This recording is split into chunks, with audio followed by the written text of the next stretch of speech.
Hello everyone, this is your friend Shinobi Nexus 2.0 and we are back with a new fanfic. Which is what if Banished Naruto built a Crimson Empire and Harem with Anko, Ino and Koyuki Part 1. And if you enjoy this fanfic then please press the like button and subscribe to my channel for more fanfic like this. And now let's start the fanfic. A groan sounded from under the bundle of covers as a slender arm snaked out from under them and began to rummage around on the dresser to stop the tortuous sound coming from the young woman's alarm clock, signaling the start of another day. However, today was going to be different from all the others. Today was the day that young Ino Yamanaka could finally stop acting. A day she had been waiting for the past 4 years. Finally finding the button to silence the torture device, the blonde teen threw off her blankets, exposing her form. A lingering smell of wafting up into the air from the previous night's activities. Throwing her legs over the edge of her bed, she stood up and stretched out her sore muscles, ignoring her state of undress as she went through her cycle of light stretches to loosen up her sore muscles, especially the ones in her crotch area. A faint smile on her face as she remembered the events from last night. Glad we put those silencing seals up, otherwise, pretty sure my father would have broken down the door with all the noise I was making last night. She mused, giggling lightly to herself. Her and her fellow blonde had gone for multiple rounds in the sack the previous night, right under her parents' noses. Done with her stretching, Ino quickly made her way to the bathroom that was connected to her room. When she had begun to show signs of puberty, Inoichi had insisted on his daughter having her own bathroom and had spared no expense to have the bathroom added to her bedroom. Sure, it took away some of her closet space, but she felt it was a fair trade, since having her own bathroom gave her a sense of privacy. Turning on the water, she adjusted the temperature to her liking before stepping in, allowing the warm water to cascade over her body, further relieving the tension in her muscles that her stretching had missed. Letting out a soft groan as the warm water worked its magic. As the water fell over her, Ino thought back to last night's other noteworthy event, while she washed up. Mizuki, her former academy instructor, had attempted to steal the scroll of seals last night and had even attempted to frame Naruto for the crime. Going as far as to henge into the young blonde man, though the silver-haired Chunin had not expected that both the young man he had intended to frame and Ino would be waiting for him.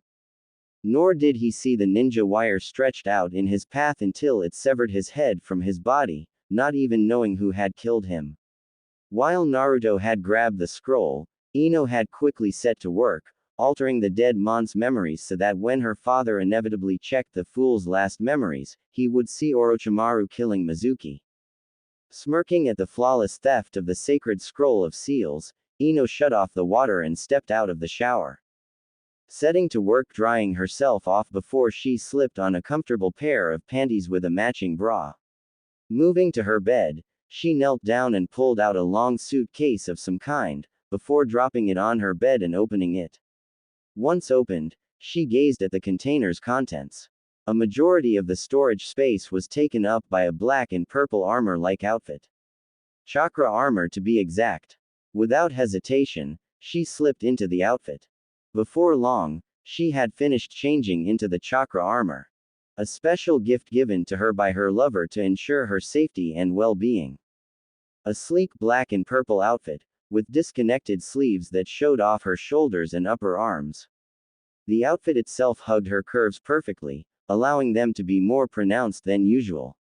A belt full of storage pouches for an assortment of gear and other necessities. Her forearms were covered with elbow-length gloves, with arm guards protecting the back of her hand and forearms. Engraved in them are intricate carvings and seals. Once fully dressed in her new outfit, she reached in case and brought out one last object. A single necklace with a sun-like design painted a crimson-red color.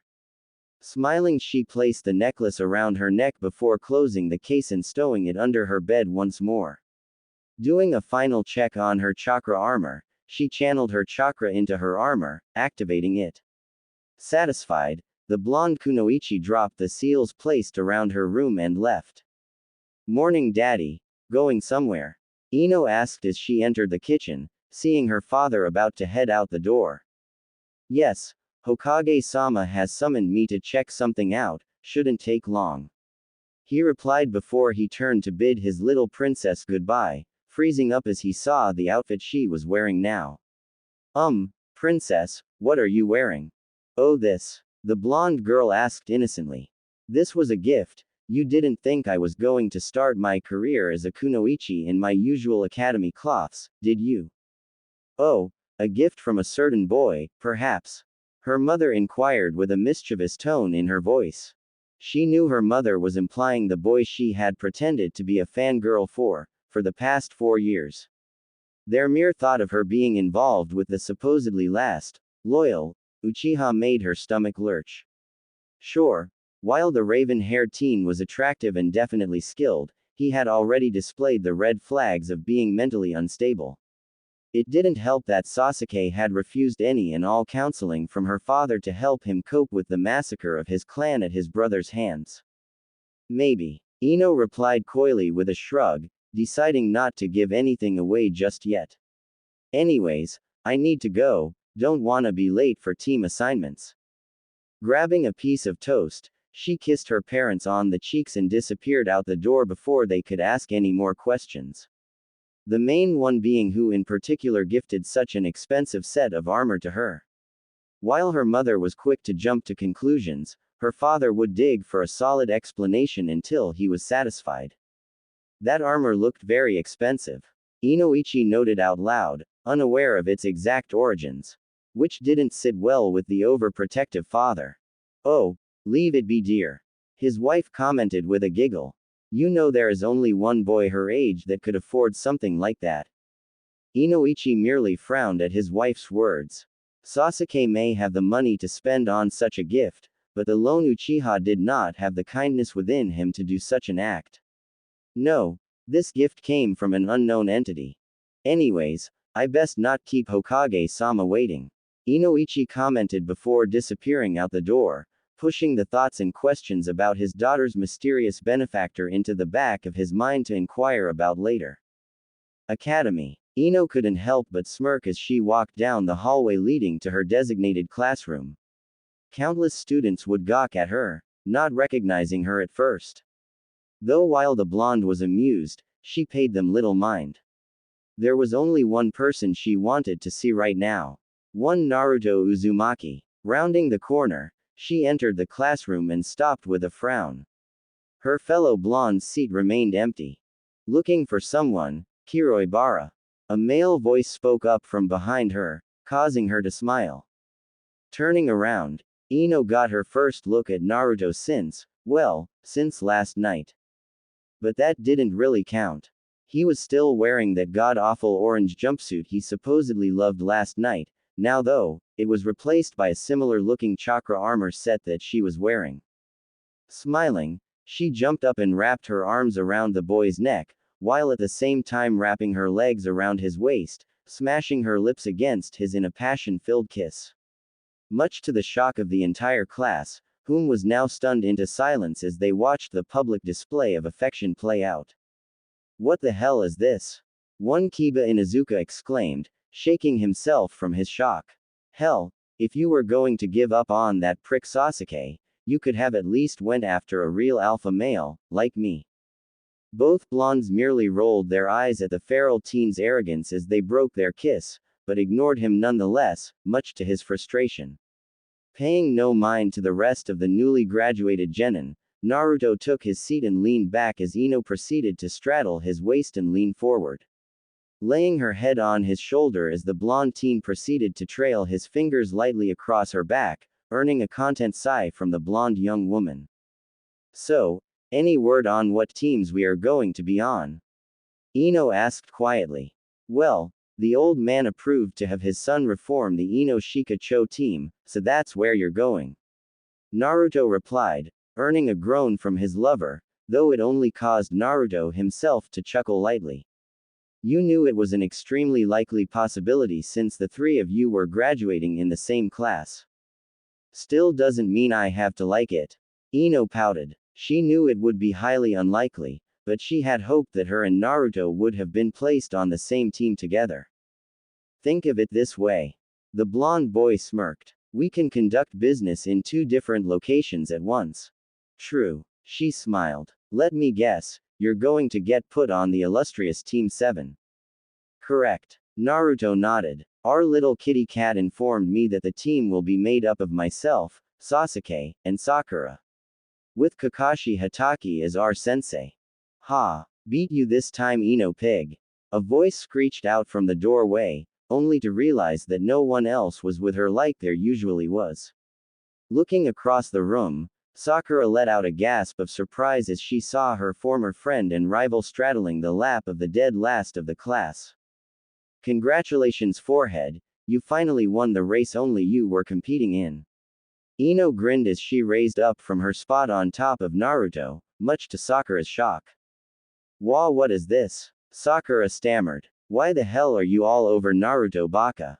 Just because you realize that Sasuke-kun will never look at you doesn't mean you had to jump to the dead last. At this, Ino couldn't help but laugh loudly at the Pinket's proclamation, sitting up into a sitting position while still on the blonde's lap. Yeah, about that forehead. The blonde grinned. I never cared about Uke-chan, my entire fangirl act was exactly that, an act. In fact, I absolutely despise the arrogant prick, he is too selfish and probably can't even see past his own nose. Not to mention, I question his utility. I mean, all these girls throwing themselves at him but he stays fixated on one man. In his seat, said Sasuke Uchiha was seething in anger at the blonde girl's words. While he didn't care one bit for the pathetic fangirl, and what she did with the dobe, she still had no right to look down upon him. But why Naruto, baka? The Pinket asked, clearly confused as to why her now formal rival had chosen the blonde teenage boy. Maybe I know something about Naruto-kun that you don't. Ino replied with a grin, and a mischievous glint in her eyes. And just what would that be? Sakura challenged. Oh, about 10 inches. Came the blonde's blunt reply as Ino laid her head back down on her lover's shoulder. Hearing the Yamanaka heiress's very blunt reply, many of the girls still present in the classroom gained atomic blushes on their faces as their imagination took a perverted detour, most of which surrounding a certain blonde-haired Jinchuriki. After a few seconds, a solid thump could be heard as one Hinata Hyuga had fainted. A small trail of blood leaking from her nose as she sported a slightly goofy smile on her face. Meanwhile, many of the boys in the classroom were feeling rather inadequate due to the blonde girl's statement. In somewhat of a daze, Sakura silently takes her seat. For the first time, not caring if she was seated next to Sasuke or not. Her face still flushed from the remarks Ino had made. Stealing a glance at the two blondes, she couldn't help but feel a sense of envy. Though the feeling didn't last long as her fangirl mentality returned with a vengeance. That baka did something to her, I know it. She mentally exclaimed, coming up with various ways the blonde boy could be manipulating her friend and rival. Don't worry, Ino pig, I'll find out what that baka did and make him pay. Minutes ticked by before their classroom instructor made his appearance, a young man with dark brown hair, almost black actually, tied up into a high ponytail. A scar traveling horizontally across his face, just under his eyes. However, he seemed distracted, otherwise he would have noticed just how silent the classroom already was. All right, class, quiet down. He looked up, now noticing the scene in front of him. Miss Yamanaka, could you please take your assigned seat? But I'm comfortable here, the blonde girl whined, earning a chuckle from her blonde lover. She's fine where she is, Iruka-sensei. Naruto commented. Just let us know what our team assignments are. Iruka couldn't help but frown, but merely shook his head. Technically they were no longer students, so he merely sighed and brought up his clipboard, prepared to read off the teams that had been selected by the Shinobi Council and the Hokage. Iruka-sensei, where is Mizuki-sensei? One of the students inquired, noticing the lack of the Mon's partner. Well, they were going to learn about it sooner or later. Iruka thought to himself, before replying. Mizuki was found dead last night. Evidence suggests that he intended to betray the village. Upon hearing this, many within the classroom gasped in surprise, while Naruto and Ino exchanged a knowing look, each smirking. Now, I am going to call out the teams, and each team's sensei. So pay attention, the scared Chunin stated, eager to get this moving forward. Team 1 will consist of. A few minutes later, Team 7, Naruto Uzumaki, Sakura Haruno, and Sasuke Uchiha. Iruka read off, ignoring the loud cheering from the Pinkett. Your sensei will be Kakashi Hatake. Looks like the kitty cat was right. Ino commented in a low voice, drowning out Iruka's voice as he continued to list the reaming teams. Did you ever doubt it? Naruto replied with a grin. Hey, can't blame a girl for wanting to be on the same team as her boyfriend, can you? Sadly, we don't have that influence in this village yet. Naruto commented, keeping his voice low so that only Ino could hear him. Otherwise, I would have us on the same team, with Snake as our sensei. We'll get there, just gotta be patient. Just like your mother taught us. Time continued to tick by, as one by one, each assigned team was called away by their respective senseis. Until only the members of Team 7, Team 8, and Team 10 remained. Though it wasn't missed by those who were observant that the Hyuga heiress was glaring daggers at the blonde whom was still in Naruto's lap, while Kiba could only look on in envy. Silently grumbling to himself that she was wasting her time with a dobe like Naruto, and would do better with an alpha, like him. Team 8 with me, a feminine voice called from the doorway, prompting the class minus Shikamaru who was asleep on his desk, to look at the owner of the voice. A fair-skinned woman with a slender build stood at the doorway.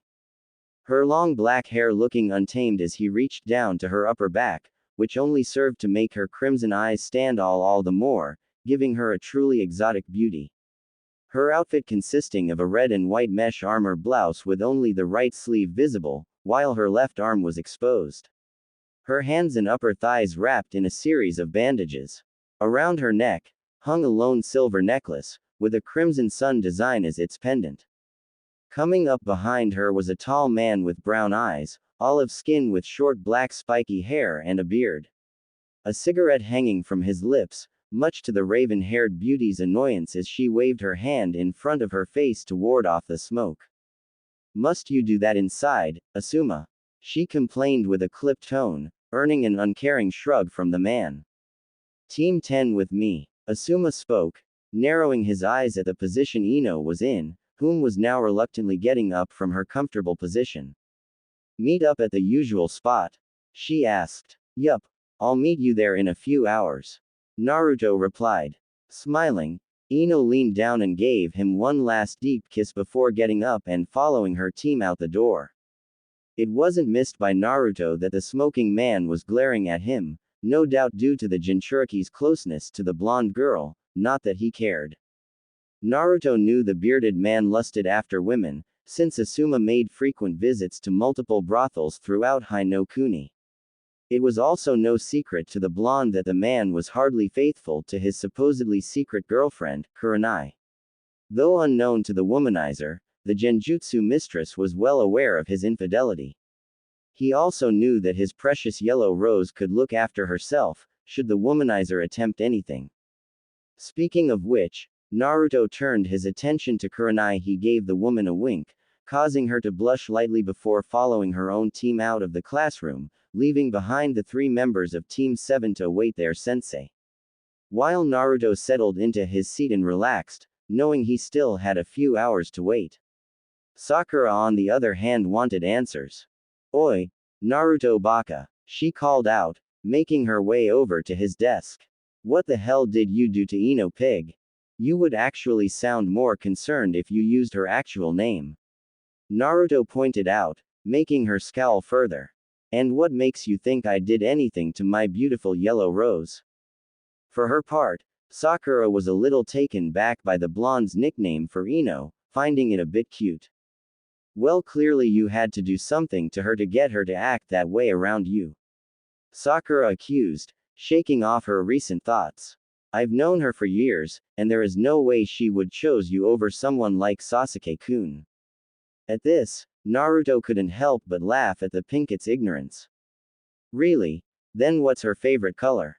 Naruto inquired. Purple. She wears it all the time. Sakura grinned, thinking she was correct, only for Naruto to shake his head.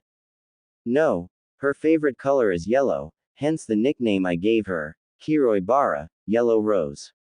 He corrected. She wears mostly purple because it's easier for her to accessorize with, since almost everything goes with purple. Now, how about her favorite food? He continued. She's dieting, so she doesn't have a favorite food. Too bad she isn't dieting. If anything, she actually has a healthy appetite. The blonde replied, earning another scowl from the Pinket. And her favorite is ebi fry, udon noodles, with a side of onigiri. Though she does have a love of pocky.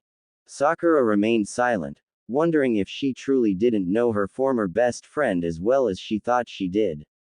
She couldn't help but feel a tad bit guilty that she had ignored her former best friend for so long that she literally was a stranger to her. Face it, Haruno-san, Naruto commented, making the Pinket slightly flinch at the formal use of her name, rather the usual, Sakura-chan, she had grown accustomed to him using. Everything you know is a lie. With Team 10, Asuma could only sigh as he looked over his team that sat spread out before him. Shikamaru had immediately laid down under the tree. Above him was Ino, relaxing on the tree branch while munching happily on a pocky stick, earning a slightly envious look from Choji. The large-boned Akamichi had taken a spot just off to the side of his best friend. As it was, Asuma, Shikamaru, and Choji had already gone through their typical introductions. Likes, dislikes, hobbies, and such. Now, the trio of males awaited the lone female of the group to introduce herself. Now, if this had been the blonde girl they all thought they grew up with, this would have been nothing special. But after the display in the classroom, neither knew what to expect from the freshly graduated Kunoichi. It was as if she woke up a completely different person this morning. Well, as you all know, I am Ino Yamanaka. She began, leaning back against the trunk of the tree above Shikamaru. I like Naruto-kun, flower arrangements, and well, simply enjoying life's little pleasures. I also look forward to greeting each day as a new dawn rises. My dislikes. Ino continued. I absolutely despise that arrogant asshole, Sasuke. But above that, I hate rapists and womanizers, as well as those that choose to remain ignorant about things they don't understand. As for my dreams, right now I am just looking to make a name for myself, and to stand by Naruto-kun's side. Hearing this, the bearded Jonin could only sigh in response. Shikamaru muttered something about troublesome blondes, whilst Choji continued to munch on his potato chips. About that Ino, don't you think you should try and find a better guy to be with? Asuma inquired, offering a friendly smile. I mean, that Naruto kid has a reputation about him. He's not good for you. Is that so? Ino inquired with a knowing smirk. And just who would be good for me, you? Well, I am not suggesting anything. The smoking man tried to play it off, though his body language had told the blonde Kunoichi differently. Though perhaps you could benefit more with someone a bit more experienced than a delinquent boy. Ino merely rolled her eyes, seeing right through what her sensei was attempting to do. Though, she knew very well what kind of a man Asuma was, so she knew to expect this kind of talks with him. She also knew this wouldn't be the last time it would be brought up either. No, I think I am fine with Naruto-kun. The blonde shrugged. After all, he takes very good care of me. Asuma gawked at the young blonde's insinuation. Even Shikamaru and Choji were a bit taken aback by the girl's bluntness, despite already having a front row seat to it earlier in the classroom. Shaking off the shock and jealousy, the bearded Jonin moved on to explain the test they were about to do. Advising that all three of them come at him as if they intended to kill him. Not seeing the sinister smirk the blonde was now sporting. And go, Asuma commanded, prompting Shikamaru and Choji to split off, leaving only Ino remaining. You know you're supposed to hide, right Ino? Ah, and here I thought you wanted some alone time with me. She taunted, before channeling chakra into her arm guards, causing two sai to appear in her hands. Gripping the weapons at their center, where the three prongs met between her fingers. Ready or not, here I come. Team 7, a few hours later. 3 hours had passed since the trio were left alone in the classroom, and two of the aspiring genin were becoming increasingly agitated, while the third was lightly snoozing in his chair. Still a little worn out from his previous night's actions with Ino. Where the hell is he? Sakura finally exclaimed, her frustration reaching its boiling point at her sensei's tardiness. Unfortunately for a certain blonde, her frustration had shaken him awake, causing him to groan in protest of being robbed of even more sleep. Though this time, in a less than pleasant way. Damn, Naruto groaned as he stood up and stretched. Dobi, what's with the new look? The Uchiha grunted, taking note of Naruto's new change of attire. Gone was his trademark orange tracksuit. Instead, it was replaced by a nearly skin-tight jumpsuit made from an extremely durable-looking material that at the same time was surprisingly flexible, that was primarily black with burnt orange trimmings. Various minor padding and straps along the sides, offering even more protection and other utility uses. A pouch on either leg to hold his shuriken and kunai. Arm and shin guards offered more protection for their proper areas, while fingerless gloves adorned his hands. A pair of Jika Tabi boots finishing off his new look. This, the blonde inquired, gesturing at his outfit. Just something I had stored away for the right moment. Before the Uchiha could press the issue, the door slid open, revealing a silver-haired man wearing a face mask, while his forehead protector covered one of his eyes. Kakashi Hatake. Naruto mused to himself mentally. Last surviving student of my father, son of the infamous White Fang, and also killed Rin Nohara, not to mention, he also blames himself for the death of his other teammate, Obito Uchiha. This man carries a lot of guilt, wonder how that will affect him. Team 7, Kakashi nonchalantly inquired. Meet me on the roof in 5 minutes. Not waiting for a reply, the silver-haired Jonin disappeared via a shunshin in a swirl of leaves. Both Sakura and Sasuke immediately moved to leave the classroom, though when Sakura turned to yell at the blonde to hurry up, she only found that Naruto was already gone. Frowning, the Pinkett quickly followed after her raven-haired crush to the roof of the academy. It didn't take long for the two to arrive on the rooftop, surprised to see Naruto leaning against the railing in a bored manner, whilst their Jonin-sensei had his nose buried in his orange book, completely ignoring the blonde genin before him. What the hell, Naruto baka? Sakura exclaimed. How did you get up here before us? Naruto, however, offered no answer, merely smirking as he awaited the first team meeting to get underway. Well now that everyone is here, let's begin. Kakashi stated, closing his book. Let's start with introductions. What do you mean, introductions? Sakura inquired. At this, both Kakashi and Naruto looked at her as if she had a second head growing out of her shoulder. Well, I suppose I can start off and show you how it's done, since it's clear you don't know how to introduce yourself. The silver-haired Jonin commented in a sarcastic tone. My name is Kakashi Hatake. The Jonin began. I have lots of likes and dislikes. I have many hobbies, and as for my dreams, well, never thought about it. In other words, mind your business.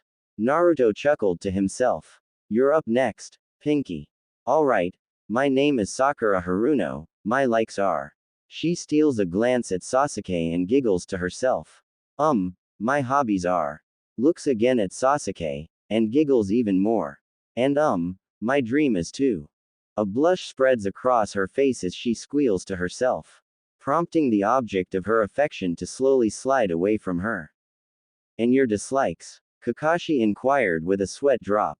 I hate Naruto baka, she exclaimed. Sit on it and rotate, cunt. The blonde replied while casually flipping her off, causing her to immediately shut up, too shocked to react to his obscene gesture. Anyways, Moving on. The masked Jonin instructed, frowning behind his mask. The dossier he was given on his students claimed that Naruto had a massive crush on the pink-haired girl, yet his actions and words completely contradicted that. How about you, Sasuke? My name is Sasuke Uchiha. The raven-haired boy stated. There are plenty of things I hate, but I don't see that it matters, considering there is almost nothing I do like. It seems pointless to talk about dreams, but I do have one goal. Restore my clan and kill a certain man.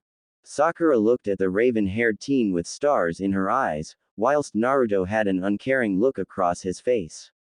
Your turn, future Hokage. Yeah, about that. I don't want to be the next Hokage, never did. Naruto shrugged. Too much paperwork, and despite supposedly being the strongest in the village, no one respects you. Anyways, Naruto Uzumaki, at your service. Anyways, my likes are pretty straightforward. First and foremost, I love my precious yellow rose. After that, in no particular order, I like Ikiruka's ramen, enjoying life's little pleasures, and greeting each day as a new dawn rises. Each of the members of Team 7 quirked an eyebrow at the blonde's last statement, as it sounded too specific.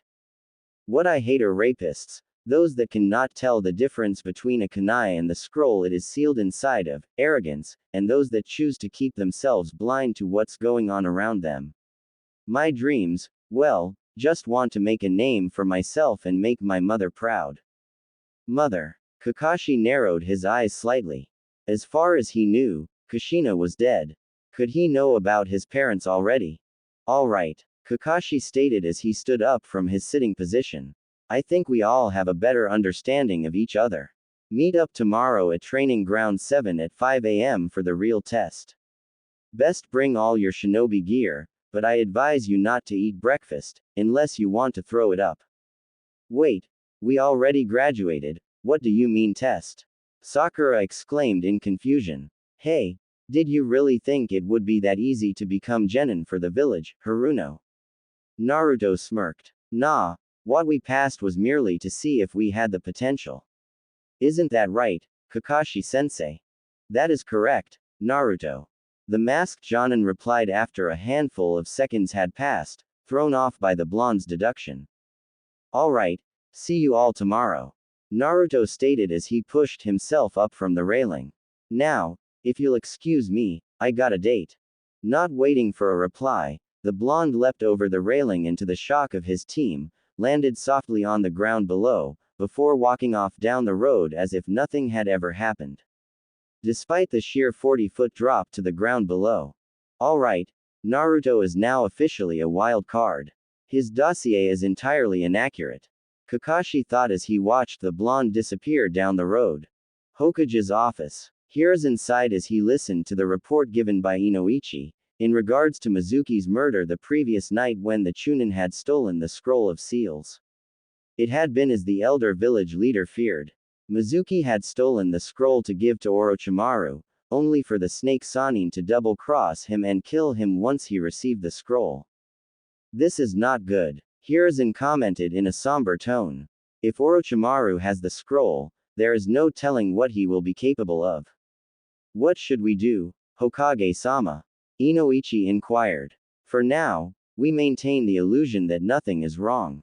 Meanwhile, I am having Anbu patrols scout for additional evidence to give us a clue as to where he is hiding. Very well, Hokage-sama.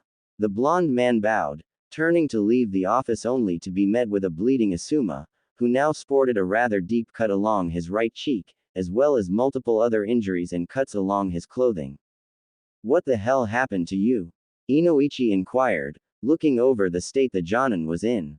Ma-team. The bearded man grunted. Ah, so which one was it? Shikamaru or Choji? The blonde man chuckled. Actually, it was your daughter. Asuma replied, shocking the blonde man. Ino did this to you. Exactly. The bearded Jonin grunted. She is wickedly skillful with those sai of hers, fast and precise, and that armor of hers is almost impenetrable. The hell did you teach her? I didn't teach her anything. Inoichi stated, clearly in shock upon hearing his own daughter, his baby girl, was capable of such things. She was so busy chasing after that Uchiha boy that she didn't want to train. At this, Asuma scoffed. Uchiha. According to her introduction, she absolutely hates that kid. Asuma scoffed. Turns out, she has a thing for the Uzumaki brat, and if what Shikamaru and Choji saw in the classroom was any indication, they've been very close for a long time. Inoichi frowned at this, not liking the fact that his daughter had been keeping secrets from him. Especially when it involved boys. Hokage-sama, if it isn't too much to ask, could you perhaps check on the Uzumaki boy? The blonde inquired, turning to the village leader. I would very much like to know where he is, so that I might have a discussion with him. Against his better judgment, Hiruzen nodded and moved over to a small pedestal that held a single crystal orb. Applying chakra to it, he was surprised when nothing happened. No image, nothing. Frowning, he attempted once more, only for the same result, or rather, lack of results. It appears the orb is no longer functional. The elder man frowned as he stared into the now milky white sphere. Get him! A voice cried out from the mob of people that were in pursuit of a young, 5-year-old boy, whom was running as fast as his small legs could carry him away from the mob of angry people. Why are you doing this? The boy cried out in confusion and panic. The boy's answer came in the form of a rock sailing through the air and connecting with the back of his head, causing the poor blonde to stumble and lose his balance as he fell head over heels as he tumbled along the cobblestone street. Scrambling as quickly as his small body would allow him to, the young blonde scurried to get away from his pursuers. However, it was not to be. His stumble had given the mob all the time they needed to catch up with their target, as one had gotten ahead of the young boy and delivered a devastating kick to the child's stomach, causing him to cough up a glob of saliva with some blood mixed in with it. Shortly after the initial blow, the rest of the mob begun to join in. Hammering blows down upon the child, whom was now balled up in a fetal position, desperately trying to shield himself as best he could from the onslaught of blows that had begun to rain down upon him. As futile as it was. This is for my brother, you demon scum. One of the mob members proclaimed, as he delivered another kick to the boy's stomach, ignoring the child's pleas to stop. Damn fox brat, a woman cried out. My husband died because of you. As the minutes ticked by, the angry mob had grown bored with the use of just their punches and kicks, and had begun to bring in other weapons to continue their assault. Boards, stones, and metal pipes. One of the mob members had even gained access to a kunai that had been discarded carelessly by a shinobi. By now, the child was beginning to slip into unconsciousness, as his own blood pooled around him and stained the cobblestone crimson. His limp body rocking back and forth as more blows landed down upon him. His cries having ceased some time ago. Time to end this once and for all, demon. And avenge our loved ones, and our beloved Yondaime that you stole from us. One man stated, earning shouts of approval from the crowd as he brandished the kunai he had in his hand. Stalking towards the boy as the mob parted to give him easy access to the mon's defenseless victim. However, before the man could get any closer to the boy, a mysterious package-like item sailed through the air before a loud bang echoed throughout the streets, causing the package-like item to explode right in front of the mon's face, knocking him and several others back. Those that remained standing turned to see a slender woman with silver-white hair, and crimson-red eyes, wearing a black cowboy hat, accompanied with a black vest and a white, long-sleeved undershirt with the sleeves rolled up, exposing a rose tattoo on her left forearm. In her hands was an odd-looking stick-like weapon, which she was pointing directly at them. Get in there, Bob, the newcomer called out, prompting an impressively large man, in what appeared to be in samurai armor, to leap over the woman and charge into the crowd. Tossing any unfortunate enough to be in his path, aside. Clearing a path for the silver-haired beauty to approach the boy. Damn, did you do a number on the poor darlin'?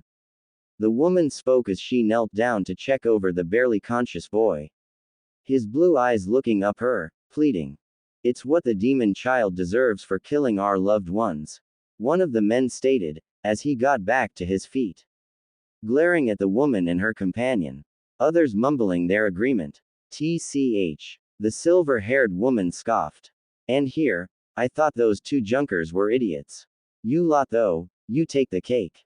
Whatever, you're just another demon-loving whore, just like that little blonde-haired bitch this thing is always hanging around with. And that ramen chef's whore of a daughter.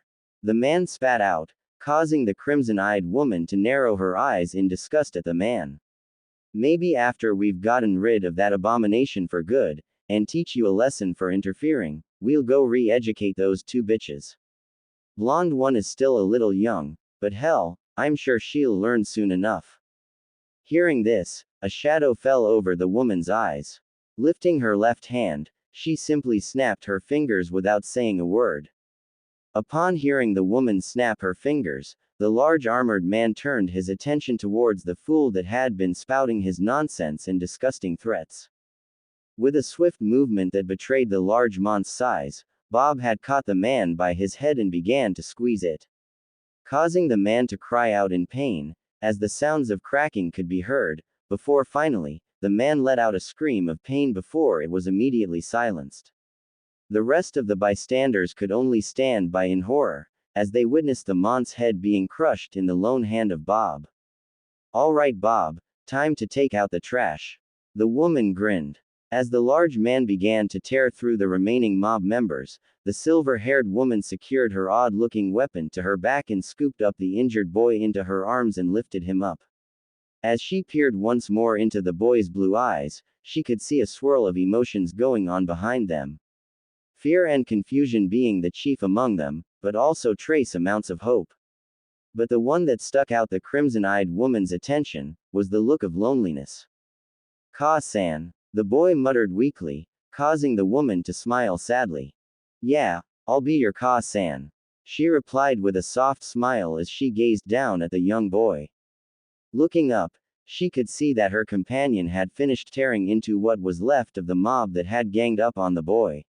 Most now lay in a bloody heap, due to the large man's handiwork, while the others had scattered in fear.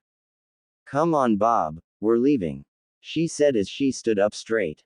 Hospital. The large man spoke slowly. Don't think so. The woman sighed as she began to walk away from the scene. If the way these fools reacted to the child is any indication, I doubt he would get the help he needs there. We'll have Angela tend to him back at camp. Family. Miss Boy, doubt it. He has the same eyes I had as a little girl, I reckon he doesn't have much of anyone to look out for him. She replied sadly. At this, Bob grunted in understanding. Having been with the woman for so long, he was privy to such personal information regarding his boss. Namely, how her parents would neglect her in pursuit of their own careers, leaving her to her own devices throughout her entire childhood. One of the main reasons the woman had pursued her current career. Stop. A small voice cried out from behind the duo, prompting both to turn and look. Seeing a small, blonde-haired girl no older than the boy in the woman's hands. I won't let you take him. I won't let you hurt him. And who are you? The woman asked, as the little girl panted in front of them. Clearly she had been running for some time, no doubt looking for the boy in her arms. I'm Ino Yamanaka, Naruto-kun's future wife. The blonde proudly proclaimed as she crossed her arms over her chest and stomped her foot. Now who are you and what are you doing with my future husband? Well, aren't you a little spitfire? The silver-haired woman chuckled. Name's Elizabeth Caledonia. Calamity, Ash, but you can just call me Ash for short. Everyone else does. That's a long name, the young girl stated. As to what I am doing with your little friend her, well, I'll be honest with ya, I plan on taking him with me and raise him as my own. Ash continued, earning a look of shock from the little girl. No, you can't, the girl exclaimed in a panic. If you take him, he'll never achieve his dream of becoming Hokage, and I'll be left all alone. I understand how you feel, little firecracker. The silver-haired woman said in a comforting tone. But you should know we just stopped a mob of idiots trying to kill your friend here. Evening threatening to do horrible things to you and another girl, daughter of a ramen chef in these parts. Ayame-chan. Ino exclaimed, a look of horror written across her face, as she was now worried about her other friend. We took care of those fools, so you need not worry about that. Ash reassured the girl. However, I reckon they are not the only ones in this village that think the same way. Thinking it would be best if I took the boy and raised him away from here. But, Ino began, tears forming in her small eyes at the prospect of losing her best friend. It's okay, Ino-chan. Naruto replied weakly, as Ash adjusted him in her arms so that he could look to his fellow blonde. I'll come back. You promise? I promise. He smiled. Tell you what, Spitfire. Ash commented, using her nickname for the little girl. I'll make sure you future hubby here writes you frequently. It will be up to you though, to make sure his other girlfriend knows he is safe. This earned a small blush from both blondes, not only at the insinuation of the boy being the young blonde's future husband, but also at the prospect of the slightly older Ayame being seen more than just a friend for the two of them. Pinky promise, Ino demanded, holding out her right hand with her pinky finger extended. Chuckling at the girl, Ash mirrored the action, wrapping her pinky finger around the girl's small finger. Finger cut off, 10,000 fist punchings, whoever lies has to swallow 1,000 needles. Ash finished the yubikiri. You better keep your promise. Ino narrowed her eyes defiantly at the woman before her. Or I will cut off your finger. You know, I like you firecracker. The silver-haired woman laughed. You may just make the perfect wife for the boy. At any rate, we should clear out of here before anyone else arrives. With a reluctant nod, Ino approached the woman and cupped Naruto's cheeks before leaning in and giving him a kiss on the lips. All the while blushing up a storm, before she turned and ran off. Completely embarrassed by her actions, though she didn't regret it in the slightest, which had only earned a chuckle from Ash. Come on, let's clear out. The silver-haired woman stated, as the trio disappeared into the night. Naruto groaned as he slowly woke up. Bringing his right hand up to rub his eyes, shaking away the dream memory he had just experienced. His inner musing was cut short as a pair of slender arms wrapped around his torso, and pulled him closer to a feminine figure behind him. Bad dream? Ino inquired, as she placed a kiss on the blonde's shoulder, coaxing her blonde lover to lean back into her embrace. Naruto chuckled a little, as he positioned himself on his back, allowing Ino to lay her head on his chest. Her hand tracing along the tattoo he had on his right pectoral. An image of a nine-tailed fox sinking its claws into a crimson-colored sun. A clear reference to the massive criminal empire his mother had left to him before she returned west. Nah, just some old wounds that got reopened due to my talk with the old man yesterday. The blonde Jinchuriki replied, using his left hand to trace along the blonde woman's back tattoo. A skeletal dragon design, with the spine of the dragon running up along her own, stopping just at the base of her neck with the wings extending outwards, touching her shoulders before cascading down her back. Almost the exact same as the tattoo he had on his own back, with the exception of hers being more slender to fit her feminine body. I guess we would be the talk of the town after our sudden change yesterday. Ino giggled, remembering the reaction of their classmates from the previous day. Not to mention her own teams. So, what did you tell him? What we rehearsed. We hid our relationship for your safety, and even played a little guilt trip on the old man about how the idiots would react if the so-called demon showed any signs of becoming stronger. Came his reply, before he turned his attention to her. So, how did you parents take the news of you moving out? Well, my mother threw a fit.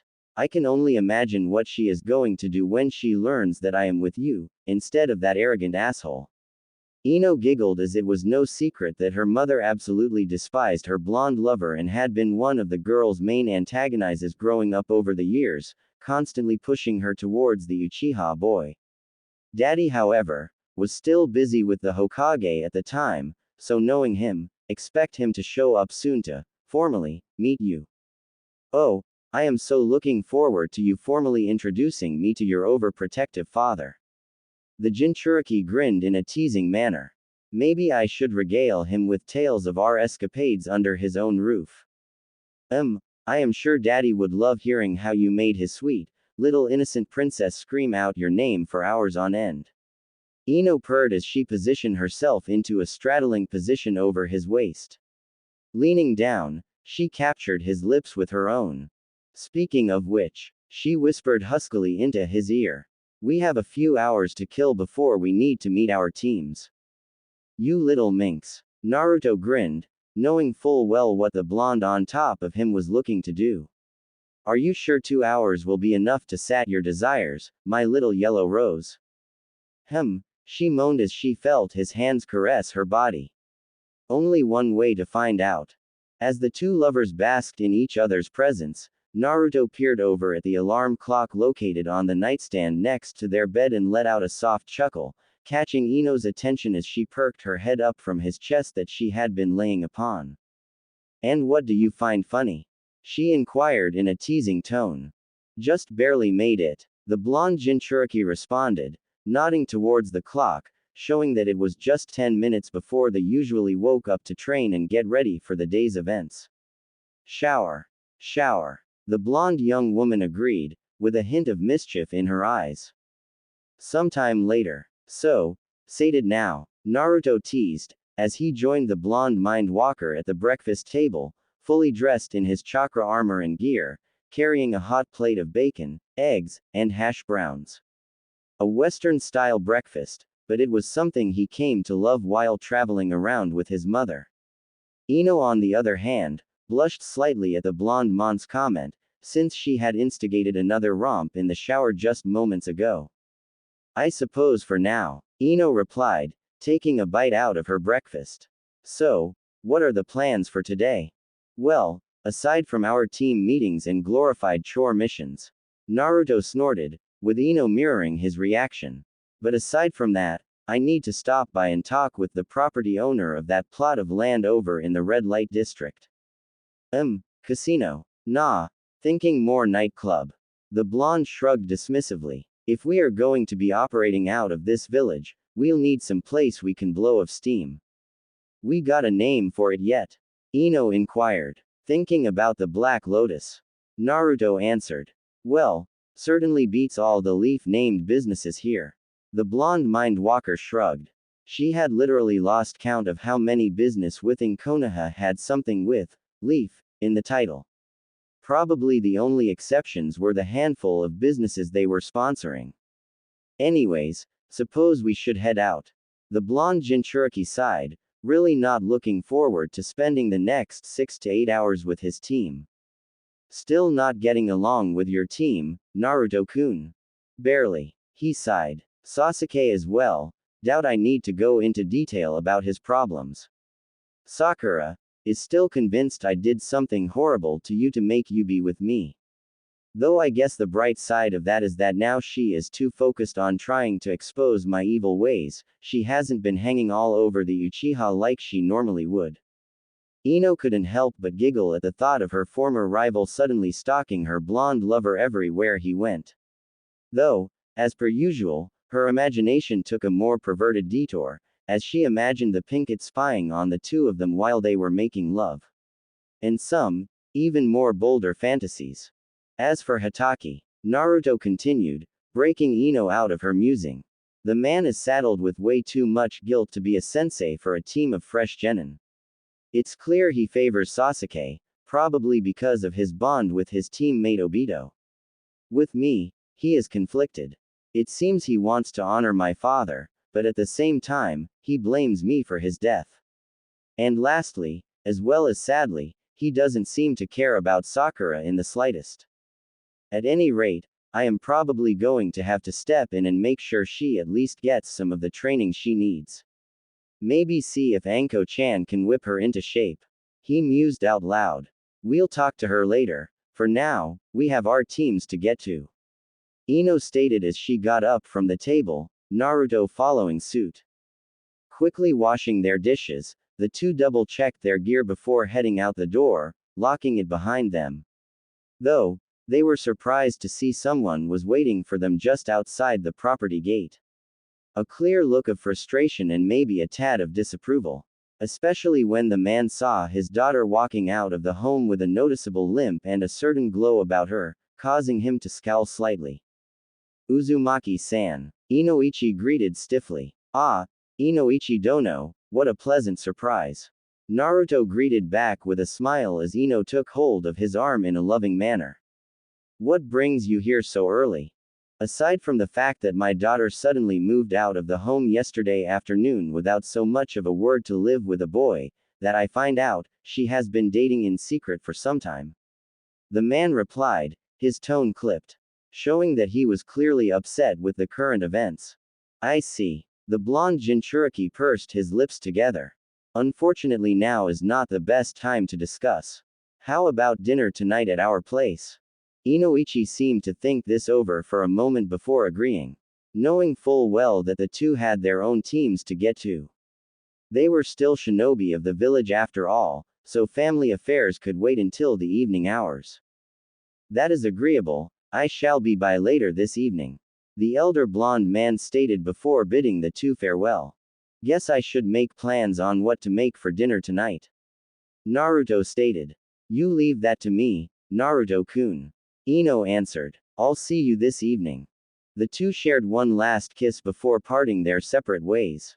Training Ground 7. You're late, Sakura exclaimed in a frustrated tone as the blonde Jinchuriki casually strolled onto the training grounds, absent-mindedly reading over a scroll, nearly 3 hours after the meeting time. And you never learn, the blonde quipped as he rolled up the scroll he had been reading over and stored it into one of his many storage seals upon his outfit. Kakashi-sensei is consecutively 3 hours late for everything that is not AC rank or higher. Hell, there is even a betting pool going around among the Anbu members on if he would be late to his own funeral. And how would you know that information, Naruto? A voice spoke from behind the blonde, causing both Sakura and Sasuke to jump in surprise at the sudden appearance of their sensei. However, the blonde in question merely turned and edged an eyebrow at the masked Jonin. Let's just say, I know a few people. The blonde grinned. And it's not like your tardiness is an S-ranked village secret. Kakashi merely frowned at the jab towards his habits before shrugging it off. Filing away the little tidbit of information that the blonde genin supposedly knew people who had connections within the Anbu. Alright my cute little genin, today we're Naruto-kun. A voice rang out across the training ground, prompting the 4 members of Team 7 to look at its owner. Seeing a brown-haired teenage girl running towards the group, namely the blonde. The young woman had dark brown hair that was tied up into 2 buns on each side of her head, giving her a very panda-esque appearance. Wearing a pink sleeveless kipao-style blouse with red trimmings, and dark green pants. Along her neck hung a silver-chained necklace with a crimson sun pendant. Sorry for the intrusion, Kakashi-sensei. The girl bowed before turning her attention to Naruto. Reaching into her pouch, she produced a small bundle and offered it to the young man. Your order is ready, Naruto-kun. Ah, fantastic, thank you very much Tenten-chan. The blonde grinned as he accepted the pouch, opening it carefully to expose a set of freshly forged kunai. Please, put it on my tab and I will be by later to settle it. Is that all? The now identified Tenten teased with a sly grin. You do drive a hard bargain. Naruto grumbled. Very well, I shall take you out to dinner this weekend, how does that sound? Perfect. The bun-haired girl grinned. Pick me up at 7, and don't be late. Sakura could only stare at the scene before her, unsure of how to respond. Naruto had just brazenly asked another girl out on a date in front of her, and behind Ino's back. She was sure once she told her former rival about this, she would surely snap out of whatever influence the blonde baka had her under. Of course, this led to another question for the Pinkett.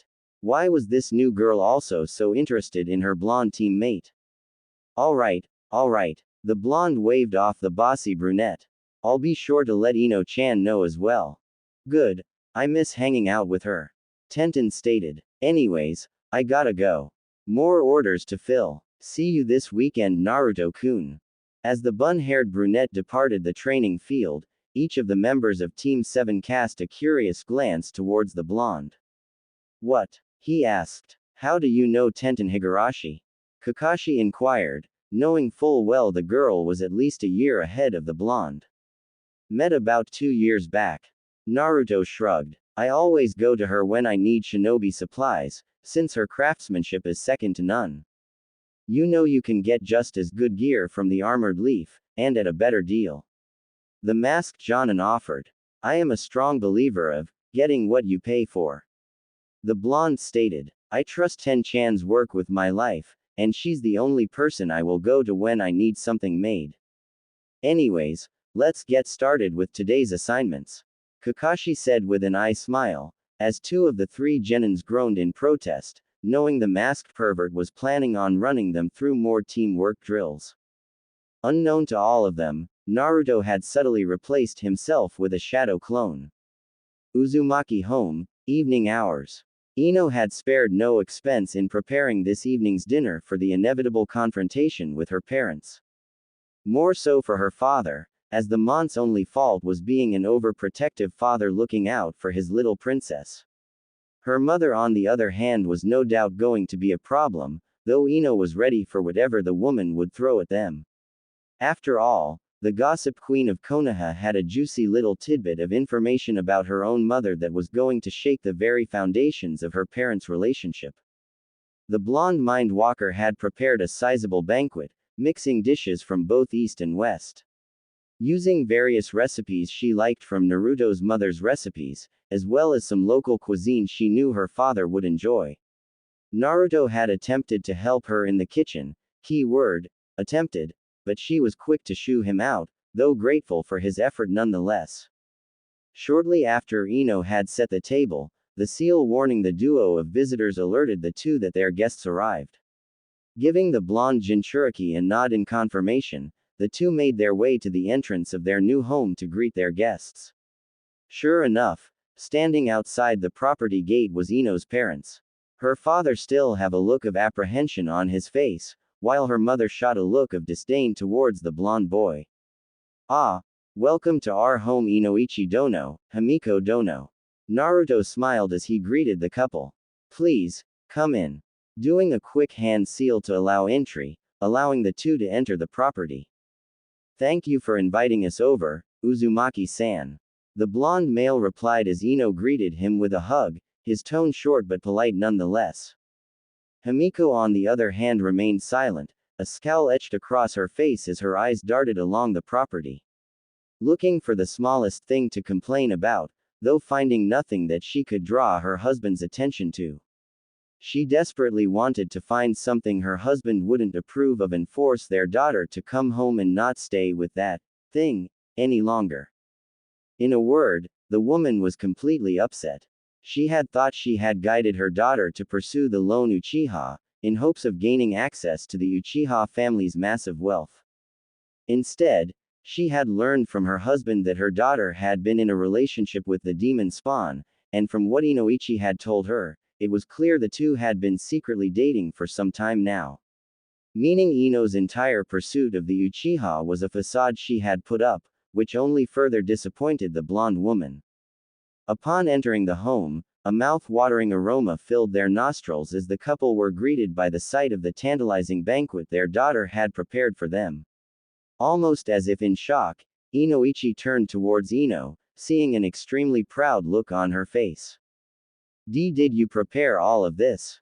He asked. Yup. Ino beamed as Naruto placed an approving hand on her shoulder, allowing the young blonde woman to grasp it lovingly. It's a mixture of dishes from both east and west. It certainly smells good, Himiko commented, turning her attention towards her daughter. Did you prepare this all by yourself or did Naruto-kun was a dear and did offer to help me? Ino interrupted. However, I insisted on preparing dinner myself. So he helped in other areas, setting the table and such. I do what I can to please you, Naruto replied, as he kissed his girlfriend's hand, earning an amused look from the girl's father, and a deepened scowl from the mother. For the most part, Inoichi was surprisingly pleased with how the young man had been treating his daughter. Due to his many years of service inside the torture and interrogation corps, the blonde man was able to pick up that the two had an extremely deep connection to one another. No doubt due to years of seeing one another in secret, as well as no doubt training in secret as well. Which lead to a question the blonde man was looking to find an answer for. So, Uzumaki-san, please, call me Naruto. The blonde Jinchuriki interjected as he pulled out a chair to seat his blonde lover at the table, while Inoichi mirrored the same act with his own wife. Very well, Naruto. Inoichi nodded. As I understand it, you and my daughter have been seeing each other in secret for a while now. I am curious though, why the secrecy? Well, Inoichi dono. Naruto began, taking his own seat as Ino proceeded to dish plates for her parents. I am not blind to how a majority of the villagers view me, nor am I naive enough to believe that these same villagers would not stoop so low as to attack those who I hold dear, just to harm me. So, the secrecy then was for the safety of my daughter then, and not because you were ashamed to be seen with her. The blonde man surmised as he took a bite from the food his daughter had served him. Noting its rich flavor, he made a mental note to ask if his daughter would be willing to part with the recipe. With all due respect, Inoichi dono. The blonde Jinchuriki chuckled. Any man that would be ashamed to be seen with your daughter should have their brains monkey stomped and mailed back to their mother. Inoichi couldn't help but chuckle to himself at the young man's blunt response. I still don't get it. Himiko began, turning towards her daughter. Why did you choose Naruto-san over someone of higher pedigree like Sasuke? At this, Inoichi could only groan. His wife had made it no secret that she was pushing for their daughter to pursue the boy, especially after he became the sole survivor of his clan's massacre at the hands of his own brother. Naruto, on the other hand, remained quiet since the question, while a jab at his orphan status was directed towards his beautiful yellow rose. Well, Naruto-kun has everything I am looking for in a man. Ino casually responded, gently patting his hand. He's smart, skilled, and not to mention compassionate and attentive. But is his trustworthy? Her mother pursued. After all, he did hide his potential from not only his other classmates, but also Hokage-sama himself. He could be hiding other things as well. Himiko, that's enough. Inoichi sighed, trying to de-escalate the situation that his wife was creating. Then that would mean I am untrustworthy as well. The young blonde woman stated, looking her mother in the eyes. After all, I hid my skills from everyone as well. However, deception is the bread and butter of being a shinobi. If our own comrades are unaware of what we are truly capable of, then neither are our enemies. Her father couldn't help but frown at that reminder. Since it was true that many shinobi would hide their abilities from one another. I still think you should have continued your pursuit for Uchiha-sama and been a loyal wife to him, like I am to your father. So what you're saying, Himiko-san, Naruto began, taking a sip from the wine glass that accompanied the meal, is that you would prefer your daughter to be in an emotional, and potentially physically abusive relationship with an individual that has already displayed red flags for mental instability. The woman in question couldn't help but scowl at the boy's audacity to insult the sole Uchiha. Though before she could retort, Ino had scoffed before leveling a glare at her own mother. Loyal to father, huh? Ino snorted, catching her father's attention. Then explain these. Reaching into her pocket, she tossed out a handful of photos. Photos that made Himiko's blood run cold, and Inoichi's to boil. Spread across the dinner table were various pictures of the woman engaging in UAL acts with one Asuma Sarutobi. A tired sigh escaped the elder man's lips as his keen eye scanned over the mission documents before him. Many would assume that the Hokage just randomly tossed mission scrolls to the genin teams that entered his office, but in reality, each mission was carefully scrutinized and set aside for the appropriate team that met the criteria to complete the mission. However, at the moment, the elder man was on the lookout for particular missions that would best be suited for two particular teams. Namely Teams 7 and 10. After the fallout last month between Inoichi and his now ex-wife, Himiko. The elder Mind Walker had been on the hunt for Asuma, threatening to do unimaginable things to the womanizing Sarutobi's mind when he caught him. The overprotective father had even moved to have Ino herself removed from the younger Sarutobi's team, but due to a combination of laws, lack of open teams, and a bit of coercion from his own daughter had allayed the Mont's concerns, if only slightly. Meanwhile, the now scorned former Yamanaka had placed Naruto in her sights, blaming the boy for the actions her daughter had done. While not a threat to the young man, it was still an annoyance nonetheless, and one he particularly had no desire to entertain. Hence his desire to get both teams out of the village for a short time to allow things to blow over. Picking up the next scroll, he broke the seal and unraveled and began to read over the request. The first thing that caught his attention was the small insignia in the lower right-hand corner of the scroll. A simple crimson sun, signifying that this particular request came from a member of the syndicate. The official mission was fairly straightforward. The current daimyo of Tori no Kuni sought to form a trade agreement with Konoha. It seems that young Toki-san has succeeded her father. The elder man silently mused, though he didn't dwell on how exactly she succeeded her father. Knowing full well such politics were filled with cloak and dagger schemes. Still, a diplomatic mission would be perfect for Team 10, with the Nara's intellect and the Akamaiki's friendliness. Not to mention, Ino-sama would be able to handle the underlying agenda for the Shiok. So, that takes care of Team 10, he continued to muse as he filed the Tori mission away for Ino's team and continued to scour through the pile of mission scrolls. Now for Team 7. However, as he opened the next scroll, he felt his blood run cold. Client: Tazuna, the super bridge builder. Country: Nami no Kuni. Mission details: shipping mogul Gato has aggressively taken over the small country of Nami no Kuni, killing the previous ruling daimyo.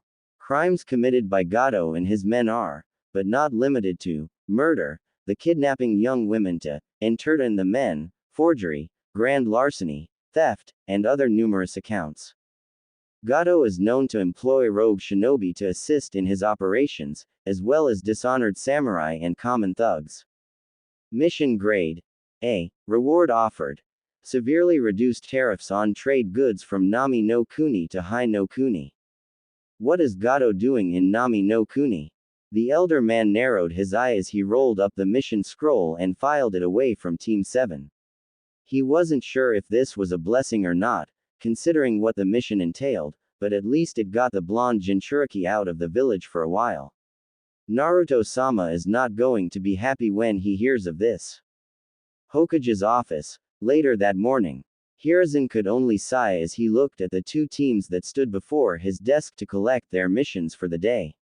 As soon as the two teams had arrived in the room, both Naruto and Ino had separated from their respected team members and engaged in some mild forms of public displays of affection.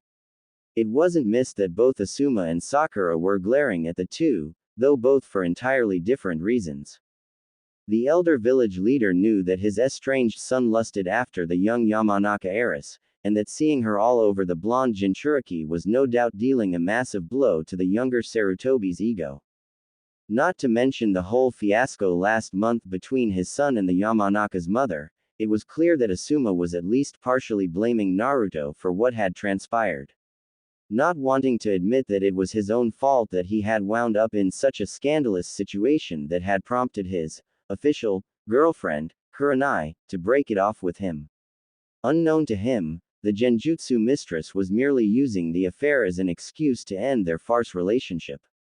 On the other side of the room, Sakura Haruno eyed the couple with scrutiny with narrowed eyes. Looking for any signs that her former best friend was under any sort of genjutsu that forced her to be the supposed dead last of the class. Still not willing to accept that the blonde heiress had no interest in the last Uchiha. Ino of course had seen the look of her former best friend, but had merely shrugged it off. Perhaps she did her fangirl act a little too well. Good morning, Team 7 and Team 10. The Hokage created the group before him, getting everyone's attention. Well, mostly everyone. Kakashi still had his nose buried in his favorite orange book, and both Naruto and Ino were more focused on each other as they whispered back and forth in hushed voices. Naruto-kun, Ino-chan. If you would, please. Hiruzen coughed slightly, catching to two young adults' attention. Hey, sorry old man. The blonde Jinchuriki sheepishly grinned, scratching the back of his head. It's just been so long since I seen my Kiroi Bara. Naruto-kun, you two live together. The Hokage deadpanned. Well, yeah, the young man conceded, but it's been 2 hours since I've seen her. Anyways, Asuma glared at Naruto before turning his attention towards his father. Why did you summon us, Pops? I have summoned both of your teams here because both teams were highly recommended for a pair of missions outside of the village. The old man began to explain, scanning over the group of genin, gauging their reaction. With Sakura and Shikamaru, he saw concern. Though the Nara was no doubt concerned about how troublesome it was going to be to travel anywhere outside the village. While the Haruno girl was no doubt feeling ill-prepared for a mission outside of the village. With Sasuke and Chojo, the elder man saw excitement. The Uchiha excited at the prospect of testing his abilities, while the Akamichi was no doubt looking forward to trying new food dishes. Lastly was the blonde lovers, both of which sported an air of calm confidence. Which in regards to Naruto, didn't surprise the elder village leader any, knowing by the young mont's own admission that he had traveled the elemental nations for a number of years with a mysterious woman, having only returned to the village 4 years ago to enroll in the Shinobi Academy. Something that the elder man wasn't too keen on, since the young blonde spent a good decade outside of the village walls with an unknown. However, Hiruzen didn't want to push too hard on that particular topic with the young man, opting instead to try and gain his trust in hopes that Naruto would open up about the mysterious woman he had traveled with. For Team 10, you will be traveling to Tori no Kuni to speak with the newly instated daimyo, Toki Nagasawa, whom had recently succeeded her father, Awashi. Hiruzen explained, shaking off his former train of thoughts. Hearing this, both Naruto and Ino quirked an eyebrow. Grinning, Naruto turned to his lover and leaned in. Be sure to stop by and get a bottle of Yuki Nigori strawberry sake, she loves that stuff. He whispered, earning a small giggle from the Yamanaka heiress, which did not go unnoticed by the other occupants of the room. Team 7, you get to travel to Nami no Kuni. The elder village leader continued, tossing Kakashi his team's mission scroll, deciding to ignore the chatter between the two blondes. Apparently, the shipping mogul, Gato has taken over the small country and has been running it dry. Hearing this, both blondes' eyes narrowed dangerously as they recognized the mont's name. However, they didn't get a chance to dwell on it long, as the elder man paged his secretary to show the client from Nami no Kuni in. An elderly-looking man with a strong stench of alcohol rolling off of him, and not the good quality stuff, but rather the cheap stuff that smelled like a pig pissed it out, prompting both Naruto and Ino to channel chakra into their armor, forming a gas mask of some kind to cover their mouth and nose. Much to the jealousy of the others in the room. So which group is my escort? The alcoholic slurred out, already inebriated. That would be my team, sir. Kakashi answered, stepping forward. My name is Kakashi Hatake, and these are my students. Sasuke Uchiha, Sakura Haruno, and Naruto Uzumaki. Great, the client sighed. I get 3 boys and a cripple. I'm a girl, Sakura exclaimed, her face red with fury as she edged her fist back to pummel the drunken old man, only to be stopped by Kakashi. Meanwhile, both Naruto and Ino couldn't help but snicker at the Pinket's unfortunate misidentification. Unlike Ino and other girls in their graduating class, Sakura just didn't fill out as well, giving her a rather flat physique. No doubt, due to her dieting that she had started early in her pre-teen years. Anyways, Kakashi spoke, ignoring the insult the client had tossed at him. Team 7, gather what supplies you will need for the mission and meet at the gates in 2 hours. Same for you, Team 10. Asuma added as Kakashi led the client out of the office, followed closely by Sasuke and Sakura. 2 hours, huh? Naruto mused loudly. More than enough time to grab a bite to eat. What do you think, my lovely Kiroi Bara? I would love to. The Yamanaka heiress grinned, grasping her lover's hand. You are to be preparing for a mission, not going on a date. Asuma reprimanded the two, earning a scoff of dismissal from the blonde Jinchuriki. Already got everything we need. Naruto responded with a shrug before turning back to Ino. Shall we? Let's. She replied, departing the office with her blonde lover. With a frustrated sigh, Asuma was about to depart before a cough from his father stopped him. Mind yourself while you're outside of Konoha, Asuma. Hiruzen warned with a firm voice. You're already under enough public scrutiny due to your relations with Himiko. You don't have to remind me, Pops, I get it. The younger Sarutobi groaned, not wanting to get lectured, again. Hell, he felt no guilt in what he had done. If Inoichi had satisfied his woman more, she wouldn't have come to him in the first place. Asuma's only regret was that Kurenai had found out, costing him a chance at getting with one of the hottest pieces of asses in the village. Rivaled only by Anko, perhaps. Not giving the old man time to continue the tongue lashing, Asuma quickly departed the office. Ramen Ichiraku. So, both of you got assignments outside of the village. And in a twist of irony, both missions are connected to the family business. The brown-haired ramen waitress grinned, knowing full well the mission selection was anything but ironic. Well, only one is officially family business. Naruto stated with a slight scowl. That bastard was supposed to remain in Kurigakure, supplying the rebels. He better have a son of a bitch. What is it, Naruto-kun? Both girls looked at the young criminal kingpin. That's probably why I haven't heard from Kaiza-san or Tsunami-san. The blonde frowned. Bastard probably moved in and took over their operation. Do you think Tsunami-san is? Ayame questioned with a concerned expression. I don't know. I hope not. Naruto sighed. Why couldn't this have happened while we were still in the damn academy? Could have easily went to Nami no Kuni and dealt with the bastard and returned with no one being the wiser, but, now I am going to be forced to travel at the pace of others. All I know, is that I am going to impale that fat-ass head on a pike when I get there. I don't even know why you put him in charge of anything to begin with. Ino frowned. While she had never met the slimy man, thankfully, just reading over his file gave her a bad feeling about him. Kaiza vouched up and down for him. He answered with a frown. So, there's a chance Kaiza betrayed us as well. Ino speculated, earning a nod from her fellow blonde. Which means, Naruto sighed. Once we settle this shit, going to have to clean house, so to speak. Ensure there are no other potential surprises. If you would Ayame-chan, keep an ear to the ground for anything of interest. Just don't endanger yourself. No problem, Naruto-kun. The ramen waitress smiled. Ayame. A voice called out from behind the brown-haired young woman. If you're done flirting with your boyfriend over there, I need your help filling these orders. This earned a round of chuckles from the two blondes at the ramen waitress's expense, but it was a much-needed distraction from the former topic the three of them had been discussing. Smirking some, Ayame leaned over the counter and gave the blonde Jinchuriki a light kiss on the lips.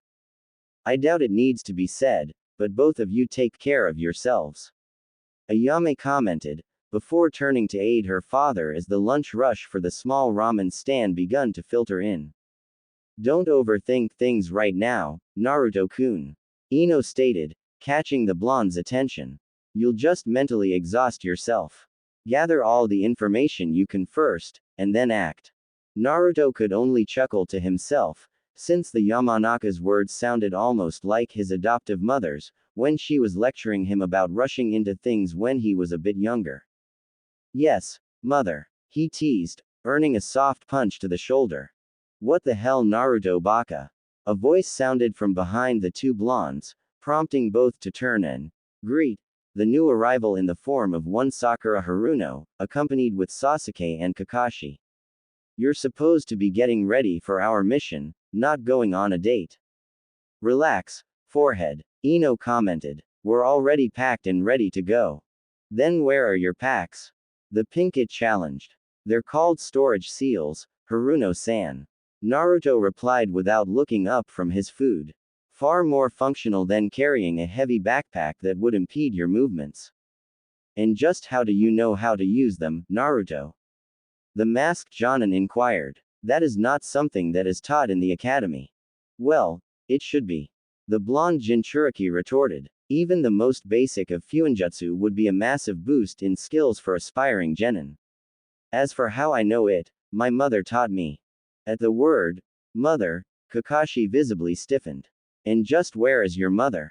He asked, after composing himself once more, earning a small grin from the blonde. Went back west to settle some business. Was the Jinchuriki's vague answer before checking the time. 30 minutes before we have to meet at the front gates. Will you be on time, Kakashi-sensei, or should we expect you to arrive 3 hours late, as usual? Kakashi could only frown in response, though he could see that the rest of his genin team was also curious as to what his answer would be. With a reluctant sigh, the masked Jonin nodded. Just be at the gates in half an hour. He relented. Just enough time to see a few people before we head off then. Naruto stated as he stood up, and paid for the two blondes' meals, giving Ayame a wink as he did so before leaving the ramen stand. All while ignoring the questioning looks his team was giving him as he walked away with Ino by his side. Konoha main gates, 30 minutes later. Naruto and Ino were not the least bit surprised to see Kakashi actually arrive on time for the mission, unlike the rest of the gathered genin, whom were looking at the silver-haired Jonin as if he had grown a second head. Alright, Nami no Kuni is only a few days' travel from here. Kakashi began to instruct his team, hoping to prepare them as best he could mentally for what was no doubt going to happen during this mission. As this is an A-rank mission, we can expect to be attacked by enemy shinobi. All of you may very well get your first kill on this mission. Hearing this, both Sakura and Sasuke paled visibly, whilst Naruto merely shrugged his shoulders in an uncaring manner, earning a quirked eyebrow from the masked Jonin, but remained silent about the blonde's attitude for the time being. Making a note to question him about it later. See you when you get back, Naruto-kun. Ino smiled, as she leaned in and gave the blonde an affectionate kiss. Look after yourself, my little princess. He smiled. Come on, Ino, let's go. Asuma cut in as he pulled Ino away from the boy, earning himself a scowl from his female student as he did so, which he ignored. We have a long trip ahead of us. Troublesome. Shikamaru groaned. Giving the bearded Jonin a knowing smirk, Naruto turned and followed after his team, leaving the members of Team 10 alone once more to set off on their own mission. Once the blonde was well out of earshot, the younger Sarutobi turned towards his team. Let's get going, before Ino's boyfriend comes back and delays us even more. He commented, though it wasn't missed the amount of venom he put on the word, boyfriend. Why, Asuma-sensei, you sound jealous. Ino taunted. Still think you would be better off finding yourself a real man. The bearded Jonin shrugged, trying not to let the young blonde's comment get under his skin. Not some boy pretending to be a man. Oh, Naruto-kun is a real man. The Yamanaka grinned, as she saw her prodding was starting to aggravate the womanizer. At least he has no need to sneak around and sleep with married women. Both Shikamaru and Choji couldn't help but flinch at the low blow that their teammate had just delivered to their sensei. Wisely, Asuma opted not to retort, seeing that the girl was baiting him into acting out. No doubt for her own amusement. This is going to be a troublesome mission. The lazy Nara commented. Can't be that bad, can it? Choji asked as he fell into step alongside his best friend, munching on a bag of chips. No doubt, Asuma-sensei is going to continue to try and get into Ino's pants. Shikamaru began his speculation, not at all blind as to what the bearded Jonin was known for, and admittedly, Ino had become a rather beautiful and desirable woman. And Ino is going to continue to taunt him. Whole thing is troublesome. For his part, Choji remained silent, as he considered his friend's words. Meanwhile, Asuma followed behind his team, all the while pondering what this new daimyo of Tori no Kuni would be like.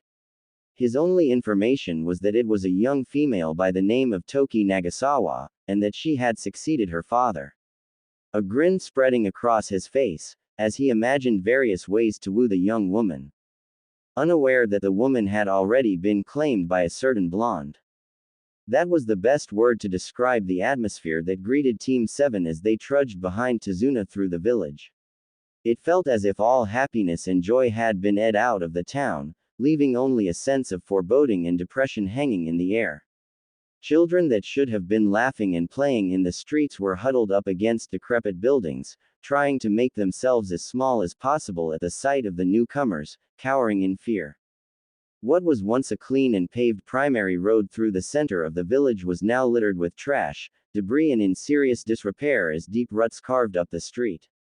On each side of the street were dozens of run-down buildings with their windows boarded up, doors falling off and broken windows with the telltale signs of the place being robbed of whatever it had. A few of the buildings even had scorch marks from when a fires had broken out. However, what made Naruto's blood boil was the sight of various women crying in the alleyways between the buildings, covering their faces in shame due to the acts they had to perform just to keep their families safe and fed. I swear to Kami, I am going to gut that fat, greedy, feed him his own entrails and then shove his severed head up his ass. Naruto silently seethed as he took a moment to readjust Kakashi's limp weight on his back. Not even an hour ago, they had encountered one Zabuza Momochi, the infamous demon of the hidden mist, a missing nin from Kurigakure and a former member of Kiri's famed swordsman of the mist. At first, Kakashi had toyed with the swordsman, poking at his defense before moving in for the kill, a kill that had seemingly been stolen by another masked individual. A supposed hunter nin from Kurigakure that had been hunting Zabuza. Something Naruto doubted, since the hunter had insisted upon taking the body instead of disposing of it on the spot, as was the standard rule when killing missing nin. Shortly after the hunter nin had left, Kakashi had passed out due to using the implanted Sharingan eye for too long. Something that Naruto had found to be absolutely stupid on the silver-haired mon's part, since it was clear that the chakra drain from the eye was due to a poor connection in the optical nerve endings, since the eye was transplanted on the battlefield by the mon's then teammate, Rin. Which was the reason why said man was limply hung over the blonde young mon's shoulder, since his other two teammates have proven to be worthless when it came to helping their own sensei. In the case of Sakura, she simply did not have the physical strength to carry the unconscious man. Focusing what little training she did on chakra theory and application, when she wasn't obsessing over the Uchiha, rather than the more physical aspect of becoming a kunoichi. As for the Uchiha, the supposed prodigy and last survivor of the cursed clan had simply felt that helping Kakashi was below his status as an Uchiha elite, making the blonde scoff at his arrogance. Finding it ironic that he would think himself an elite, despite his older brother, whom was a prodigy, was still alive in the cause of his current status of being the last loyal Uchiha, in Konoha. Though he would admit that the Uchiha was skilled, though nowhere near the level to be considered an elite among his peers. How long has it been like this, Tazuna-san? Sakura meekly inquired as she took in the depressing sight around her. Gato came into town about 6 months ago. The elder bridge builder began, taking another swig of his bottle. When he first arrived, we didn't think anything about it. He moved into town, promising new job, good pay and the usual. Damned able thing, he actually followed through with his promises. Up until 3 months ago, that is. What happened? The Pinkett inquired, turning her attention to the old man. It all went to shit, came Tazuna's blunt response. Those that had eagerly accepted the jobs Gato had provided were the first victims of his cruelty. Gato had exploited the personal information of his newly acquired employees, targeting their families first. Threatening that as long as they did what they were told, their families would be safe. Didn't matter. Bastards still kidnapped their wives and daughters for future employment, options, and killed their sons to completely break them. Sakura had paled at the implied fate that the women were no doubt suffering at this very moment, making her feel nauseous at the thought. Naruto, on the other hand, had a deep scowl upon his face as he continued to imagine painful ways to end Gato's life.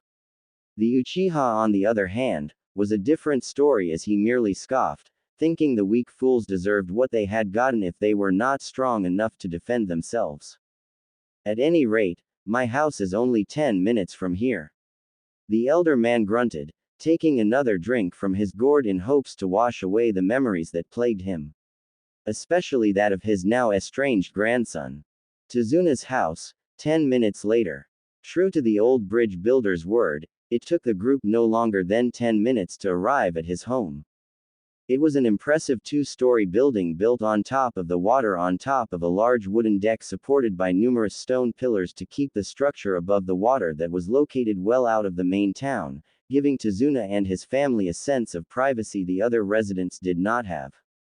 Off to the side of the main building was a windmill-like structure, no doubt used to generate electricity for the home using the wind and the water undercurrents, as well as other various uses. As for the house itself, it looked to be a rather spacious home. Naruto estimated that it had at least 5 separate bedrooms, potentially 2 bathrooms, and a sizable sitting room and dining area. The blonde couldn't say for sure, since the only time he had come through Nami no Kuni was to speak solely with Tsunami and Kaiza, and that was done in private well away from their respective homes, since Tsunami had made it clear that while she would work with Kaiza, she would not allow him into her home. Here we are. Tizuna spoke up as he led the group to the door and proceeded to knock loudly on it before opening the door. Tsunami honey, I'm home. The elder man was greeted with a solid thud as a cast iron frying pan made contact with the mont's head, sending him to the floor in a heap with a low groan. Much to the shock of the conscious members of Team 7. What were you thinking, father? Disappearing for 2 weeks like that without telling anyone. Do you know how worried I was? Scolded a young woman, before she turned and noticed the team of shinobi gawking at the door. Her eyes scanning over each of them shrewdly, before her eyes settled on Naruto himself, causing her to gasp slightly as her eyes widened a fraction. Do you always have to use the frying pan? Tizuna complained from the floor, rubbing his head, turning the attention to himself as he pushed himself off the floor with another grunt. Anyways, I left to hire this group of ninja to help. I see, the woman stated, turning her attention back to the group.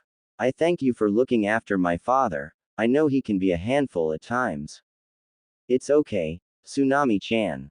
Naruto spoke first, surprising all present. It's been a while, hasn't it? Yeah, it has, Naruto-kun. The now identified Tsunami replied, though the blonde could hear the hesitance in her voice, making him inwardly frown. Shit, she probably thinks I am here to either finish the job the bastard started, or to punish her for failing. Naruto thought to himself. Going to have to pull her away soon and talk to her about it. You two know each other? Tizuna questioned, looking between his daughter and the blonde shinobi. Yes, we met, what was it, almost 5 years ago now. Naruto explained as he thought back to when he met the dark blue-haired woman. In Cha no Kuni, if I recall. Sakura could only gawk. While it was common knowledge that the blonde-haired young man had disappeared from the village roughly 7 years ago, she hadn't honestly expected him to have traveled around the elemental nations.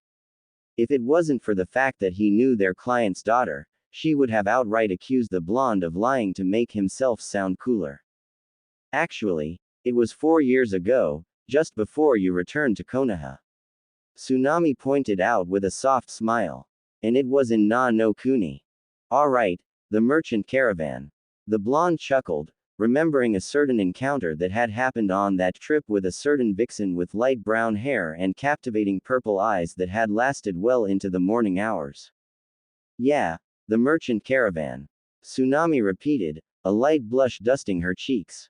Remembering another series of rather intimate events that had happened on that trip. As much as I want to catch up with you, Tsunami-chan. Naruto spoke up, breaking the BlueNet out of her trip down memory lane. Do you have anywhere we can set down our extra baggage? Tsunami blinked a moment, before realizing that the blonde young man had the still unconscious form of their team sensei on his back. Yes, right this way. She replied, leading Naruto up the stairs and into an empty bedroom with a lone futon by the open window, which gave a pleasant view of the open water. Naruto took care to lay the man down gently on the bedding, being sure to support his head before allowing it to rest easy on the pillow. He should be fine, just needs some rest. The blonde stated, as he finished tucking the silver-haired man into bed before standing up and looking to the other two members of his team. In the meantime, we should rest up and prepare for training tomorrow. And why should we listen to you, Dobi? Sasuke questioned in defiance, with Sakura adding in her own 2 bits, supporting her precious Uchiha. Both earning a scowl from their hostess, and an amused grin from the blonde in question. Whatever, I was merely suggesting what we should do. Naruto shrugged in an uncaring manner. But hey, if you want to slack off and get yourself killed the next time we fight Zabuza and his partner, then that's on you. You idiot, Sakura exclaimed. Zabuza is dead. Kakashi-sensei checked it himself, baka. No, Zabuza is still alive. A tired voice spoke up from the bedroom, prompting the rest of the team to turn and look at the now awake Kakashi, whom was staring up at the ceiling. But, Kakashi-sensei, Sakura stammered, a wave of fear washing over her as she remembered the terrifying killing intent the swordsman had put out. You checked him yourself and confirmed he was dead. I did, the silver-haired Jonin admitted. But, a death-like trance could have created a very convincing illusion. But how? The Pinkett inquired. Those needles the hunter Nin used can be deadly, if they hit a vital spot. Kakashi began to explain. But, they were originally designed as medical tools. Kakashi paused in his explanation and looked over his students. Unsurprising, Sakura had an expression of fear written across her face, which was to be understandable. Having to be faced with such a strong enemy fresh out of the academy. Sasuke had an expression of eagerness, anticipating his chance to test his mettle against the swordsman and his accomplice the next time they met. As for Naruto, the blonde had merely adopted a relaxed pose, leaning against the door frame. Calm, and collected, almost as if they were discussing the weather, instead of the man that wants their client dead still running around. So how did you come to the conclusion that Zabuza was still alive? The masked Jonin asked the blonde. Simple. Naruto shrugged. Hunter Nin are supposed to dispose of the body right there on site, not carry it off to another location. The more witnesses, the better. So, what are we going to do now, Kakashi-sensei? Sakura inquired, looking to her bed-ridden sensei. We rest for the day. The man replied, almost mirroring exactly what Naruto said earlier. Tomorrow, I will start training you for our next confrontation with Zabuza and his partner. This earned a short affirmative grunt from the Uchiha, and an obedient, hi, from the Pinkett, causing the blonde to scoff at the display. Something wrong, Naruto? Kakashi asked. Nah, nothing. The blonde shrugged it off, casting a glance at his 2 teammates. Other than I stated the same damn thing, only to be met with insults and disregard. But when it comes from someone of a higher rank, it's all sunshine and daisies, showing that these two cannot think for themselves outside of their narrowed-minded interests. The Uchiha's ego is going to get himself and others killed one of these days, and at the very least, Haruno would make good cannon fodder with her desire to be the teacher's pet, and never questioning what she is told. Both Sasuke and Sakura glared at Naruto, whereas Kakashi had narrowed his visible eye at the young man. Naruto, we are supposed to be a team. The cycloptic Jonin chastised. And your attitude is not helping. Seeing that this was the start of a conversation she wanted no part in, Tsunami quietly excused herself. Though she knew she would have to face the blonde young man by the end of the night, for better or for worse. Seeing this, Naruto mentally cursed, having wanted to talk with her immediately after they had arrived. Instead, his team had to be a bunch of ignorant, selfish wipes, and he wasn't entirely sure if Hataki was deliberately favoring one student over the others, or if the man was just that incompetent, and took what he deemed as the easy road when it came to leading a team. He could only hope that his friendly greeting towards her were proof enough that he was not upset with her. My attitude? The blonde questioned, peering down at Kakashi. You stand by with your thumb up your while these two constantly try to degrade me, berate me, insult me, and downplay anything I say. The Uchiha's ego and arrogance is bigger than his actual skill set, which is going to get either himself, or those around him killed one of these days, and Haruno can't get her tongue out of the Uchiha scrack long enough to form an independent thought of her own. Instead, she just blindly follows orders and does the bare minimum in her training. And all of this, you allow to happen under your watch. Naruto continued. Meanwhile, I worked Mito the bone to get the skills I have now. When we were saddled with all those glorified chores the civilians were too lazy to do themselves, I was the one putting in all the work while the rest of you ed off. The Uchiha thinks himself above such menial tasks, while Sakura fingered herself as she fantasized about his. Meanwhile you can't even take your head out of that damned able porn for more than 5 seconds at a time, and when you do, you single me out. Sasuke fumed in anger at the blonde's remarks, while Sakura blushed in complete embarrassment at what was just said about her. Meanwhile, Kakashi had the decency to look abashed, being the focus of the blonde's outlet that had clearly been bottling up for some time, no doubt, since the team's creation. And the difference between me and them, he continued, not allowing Kakashi to say anything, is that I am at least willing to work with them on a professional level. Simply to get the job done. Silence hung over the members of Team 7, unsure of what to make of the blonde member's tirade he had just unleashed on their sensei. Now, if you'll excuse me, Naruto huffed, turning to move towards the door. I would like to go and catch up with a friend I haven't seen in 4 years. Just how do you know the client's daughter? Kakashi ventured to ask, thankful to have something to move the topic away from the previous subject. You should know. The blonde shrugged, with a knowing grin. Since you've been awake since just after we entered the town. Deciding not to stick around for any further interrogation or bitching from his teammates, Naruto quickly departed the room and quickly made his way down the stairs. Reaching up, he placed his hand over where his tattoo was on his chest and channeled a small amount of chakra into it. The result was immediate, as it honed in on the necklace that Tsunami was wearing. Smirking, Naruto left the house. Back porch, outside. The dark blue-haired woman sighed as she gazed out over the water, reflecting on the past 6 months.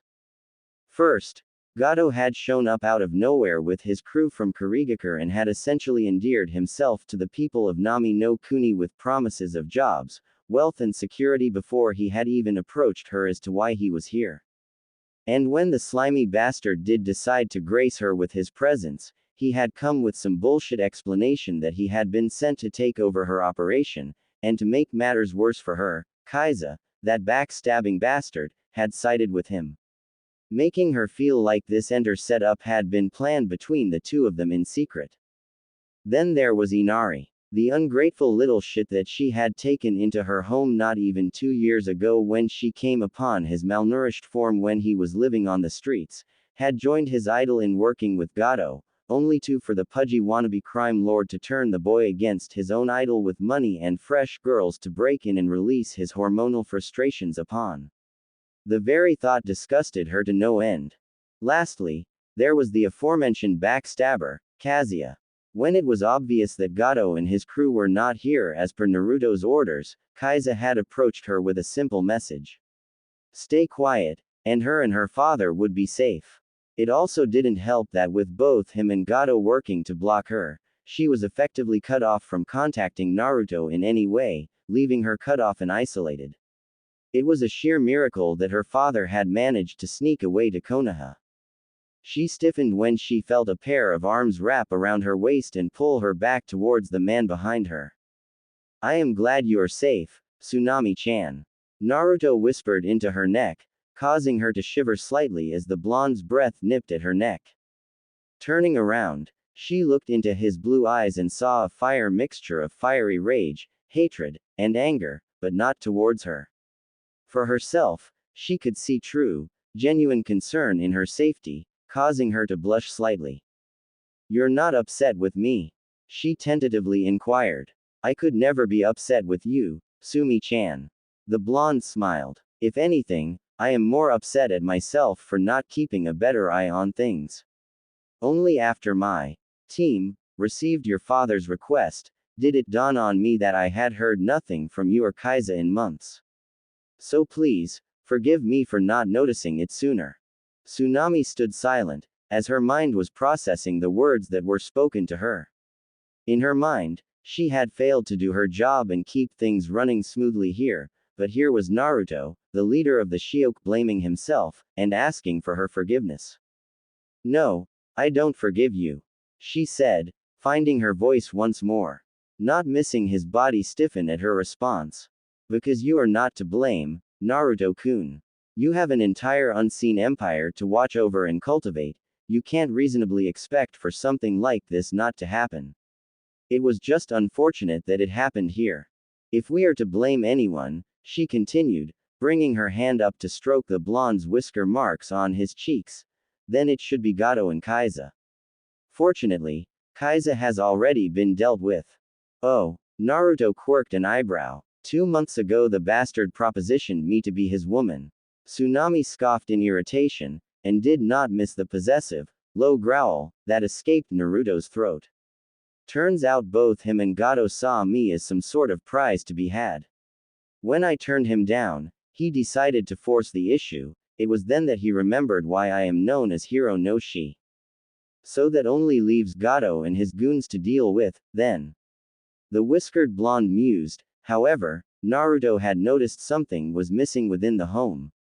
"Forgive me for being invasive, but in the last correspondence I got from you, you mentioned you adopted a son.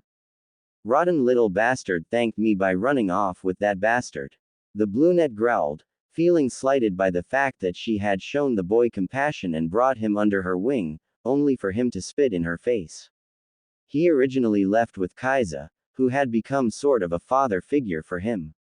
But soon after, Gato got his hooks into him, so now Inari is pretty much a miniature Gato. And just like Gato, he is short on time.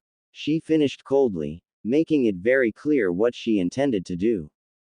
"Very well," Naruto stated, a grin tugging at his lips. "How about we reintroduce the Hiro no Shi to the world, once again?" Tsunami's grin matched his own. "I rather like that idea." She giggled. "Let me go slip on something more comfortable." 2 hours later, shipping port warehouse. The two had wasted no time in setting out from the house, under the guise that Tsunami had needed to head into town and had requested Naruto to accompany her. Given that it had already been established the two were old friends, as far as everyone else was concerned, they had simply let the two be. Figuring the two friends merely wanted to catch up with one another, thought it wasn't missed that Tazuna gave the typical, protective father, look towards the whiskered blonde, only to be met with a frying pan, courtesy of Tsunami. As for Kakashi, it was clear the masked Jonin had some questions for the blonde, questions that would remain unanswered. "What is the plan?" Tsunami asked as the two approached the warehouse in which Gato ran his dealings from. "Slaughter them all," Naruto simply stated. "If they are not loyal to the Shiok, then they are not allowed to live." "Good." The brunette smirked, licking her lips in anticipation. "Well, well, well," a voice broke the two from their small conversation. "Decide to finally give the boss your fine piece of Tsunami-chan." With a quick flick of her wrist, the woman buried a small blade deep into the guard's throat, causing him to make a gurgling sound as he collapsed to the ground. His partner didn't get a chance to respond as Naruto had swiftly lopped off his head. "I see Gato has lowered the standards when hiring," Naruto noted sarcastically. "The dumber the thug, the cheaper they are." Sharing a chuckle at the pudgy man's expense, the two continued on their way towards the massive building. Sounds of laughter, cheers, and shouts could be heard from the outside, signifying most, if not all of Gato's goons were inside. Which suited the two perfectly, since it would save them both a lot of time in hunting them all down. Entering the building, Naruto quickly slapped a paper to the wall, channeling a bit of chakra into it. As a result, faint lines and symbols began to spread across the entire complex. Doors, windows, everything was covered in these odd symbols. Giving his partner a nod, the two proceeded to where everyone had gathered in the main loading area, which had been repurposed as a sort of entertainment area for Gato and his crew. Along the walls were various stages, with women tied down in the most humiliating positions and stripped over their clothing, which now hung in rags off their bodies. Bruises and welts marred their young bodies, though from what the whiskered blonde could tell, they had not been violated just yet. No doubt due to Gato's sick tendency of having his victims mentally exhaust themselves with fear and anxiety before he completely broke them. In the center of the room itself, was a large wooden stage-like platform, where Gato was currently standing above a man who was crumpled to the floor, his pudgy hands crossed over one another atop his cane in a smug fashion as he watched the spectacle before him. That being of a teenage boy, no older than 14, beating the downed man with a crowbar. No doubt, the man was one of Tezuna's workers that had gotten caught and needed to be made an example of. Though it was clear by the lack of movement from the victim as well as the lack of sound of any kind coming from the limp form, that the man was already dead. Good job, my boy. Gato praised the teen's cruelty, before turning to a group of bound and gagged men behind him. Let this be a lesson for the lot of you not to cross me, or I will drag out your families before you and let little Inari here work on his swinging arm a bit more. Perhaps I'll even show your wives and daughters what a real man can do. Inari piped in with a grin, earning a series of muffled pleas, sounded out in fear from the bound workers. Then we understand each other. Gato chuckled darkly. Now tomorrow, you are going to tell Tezuna, you want nothing to do with his little bridge project. Until then, you will enjoy my hospitality. A series of laughter follow from random thugs, as they caught on to their boss's insinuation. While these guests were here, they were allowed to beat on them as much as they wanted, so long as they were still breathing and cold walk the next morning. You have got to be the stupidest sack of shit that I have ever seen. A voice broke through the crowd, resulting in immediate silence from the goons, and an insulted expression from the pudgy wannabe crime lord. Who the hell dares? Gato demanded, prompting the mob of thugs to split down the center, exposing both Naruto and Tsunami. Causing the mont's blood to run cold in his veins. Nah Naruto. You really didn't think your actions would go unnoticed, did you Gato? The blonde questioned as he calmly strode through the divide created for him, Tsunami at his side. An ice-cold look in his blue eyes. That you could just come in, and seize control from one of my most trusted associates, and run this place into the ground. Who is this punk? And why is the bitch with him? Inari looked to Gato for an answer, only to see the man he had come to imitate frozen with fear. Making him truly wonder who this blonde arrival was, that had Gato absolutely terrified. You could have easily allowed Tezuna to finish his bridge, hell you could have even sponsored it and taken it over after it was completed to create a monopoly on all the shipping and exports within Nami no Kuni. Naruto rattled off, keeping his eyes locked on the pudgy man. But no, you had to bring attention onto us with your ham-fisted tactics. I can explain, Naruto. Gato groveled, dropping to his knees as the blonde and the woman ascended onto the platform. Wordlessly, Naruto raised his left hand, and with a quick snap of his fingers, the sea of thugs that were gathered in the center of the building were ripped apart as chains erupted from the walls, via the strange symbols from the seal Naruto had placed earlier. Ripping all to shreds the chains made contact with, painting the floor red with their blood. Skillfully avoiding the workers and women being held against their will. Inari stared in shock, as his face adopted a horrified expression at the massacre the blonde man had just committed with a simple snap of his fingers. His eyes, slowly drifting up to the woman who had taken him in not even 2 years prior. Mo mother. he stammered before he felt his voice die in his throat as a wave of coldness washed over his body from the neck down. His chest becoming soaked in blood. His blood. Finding himself unable to scream, only to have a gurgling noise leak out, he brought his hands to his throat and found it covered in blood from the slash across his jugular. Dropping to his knees, he looked up one last time at the brunette, whom was now holding a bloodied karambit. Gato. Naruto spoke, catching the mont's attention one final time. You're fired. The man could barely register the words before he suddenly found himself staring at his own headless body, as his head rolled onto the floor. A few seconds later, the body fell over, and what little life was present, disappeared from his eyes. Wordlessly Naruto summoned forth a dozen of shadow clones and dispatched half of them to find clothing, blankets, or even towels to cover the exposed females, while the other half moved to free all of the people Gato had there against their will. While the shadow clones worked to free and comfort the captives, the original leaned down and picked up the decapitated head of Gato, storing it in a storage seal. Now, suppose I should inform Zabuza-san and his accomplice that there has been a change in management, don't you think, Tsunami-chan? Turning, his lips were immediately captured by a rather lustful brunette, whom had gotten turned on by the sheer brutality he had unleashed about Gato and his crew, as well as slacking her own bloodlust with the life-blood of her traitorous adopted son. Later, she musically breathed, pushing him towards what he could assume to be an office door, to give them some much-needed privacy away from prying eyes. I want you, now. Well, who am I to deny you? He grinned, kissing her back hungrily as the two disappeared into the room, shutting and locking the door behind them.